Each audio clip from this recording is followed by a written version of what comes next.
Recognize the gentleman from Texas's 12th District for 5 minutes for questions. Thank you, Mr. Chairman, very much. Mr. Secretary, thank you very much for being here today. Very interesting hearing.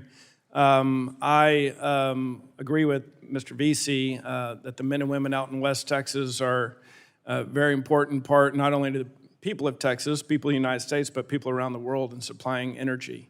I want to stay in West Texas, but not go that far West Texas, and talk about Abilene. Abilene Christian University has one of the 2 permits from the NRC to build the next generation reactor. The DOE committed in 2019 to provide the fuel and salt for the project, as it does for every existing university research reactor. Will the DOE support this advanced nuclear project by honoring that commitment? Yeah, that is our intention. And the department is working with Abilene right now to figure out, it's a different type of fuel in a molten salt reactor design, how to accommodate that request. But I'm quite proud and impressed by the work going on at the university, and we certainly want to support it. Can you give us some sort of, in your mind, a timeline from when we see where they are now to where they'll be in 5 to 10 years, perhaps? A timeline and where that reactor will be. Will it be online? Will it be working? Will it be, are they testing from now till a decade from now? Where, in a perfect world, where would you like to see them in 5 years or 10 years? Oh, in a perfect world and in a reasonable regulatory regime, which is a huge part of our agenda, absolutely. That should be selling electricity 5 years from now, and I sure hope it is. Me too. Mr. Vesey, to talk about the workforce, so one of the potential roadblocks to building a nuclear energy is the workforce.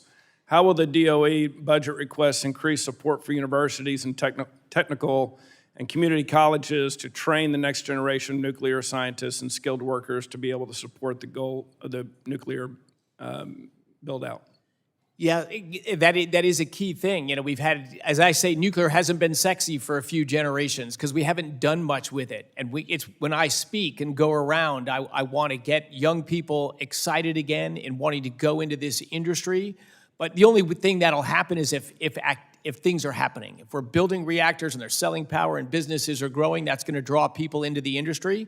And for us, for research funding and our efforts in the commercial space, if we can focus our dollars on things that make American energy system better and that consumers want to buy, those are the businesses that'll grow, that are not going to be blowing with the wind of government subsidies.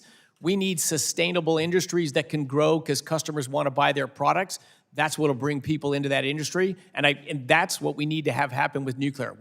Once we can build some reactors and get some efficiencies and drive costs down, I think this industry can really take off.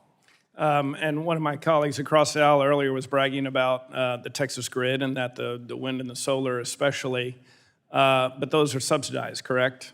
They are.